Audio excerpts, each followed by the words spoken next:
And as the world watches the beginning of the invasion, Ukrainians here in Ohio are reeling. Many woke up to the news this morning in shock and terror, worrying about their family members back home. 2 News reporter Riley Phillips continues our team coverage from the studio after speaking with people from Ukraine. Riley. Brooke and John, I spoke with one woman who lived here in Ohio for a year and is now back in Ukraine.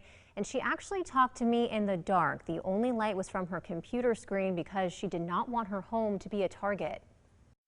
Before Olena Zinenko got on Zoom with me today, she and her family were hiding in a subway station after hearing an air alarm, alerting them of a potential threat.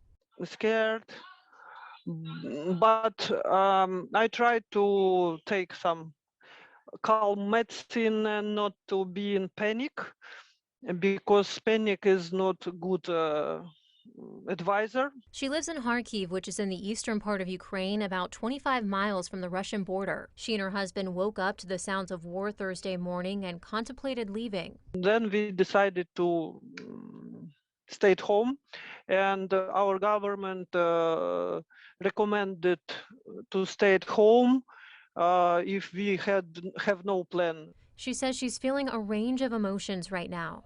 For what I need to have such an experience? For what my children need to have such an experience? Back here in the U.S., Mariana Klochko watches the events unfold on the news. I was driving to work today and I was just crying my eyes out all the way. It's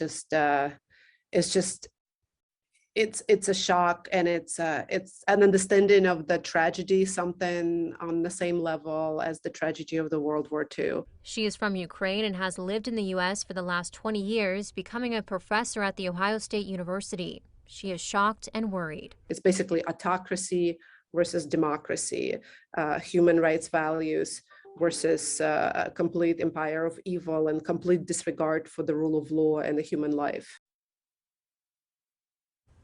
And the women I spoke with hope the U.S. will impose even tougher sanctions against Russia and stop the attack and prevent further aggression.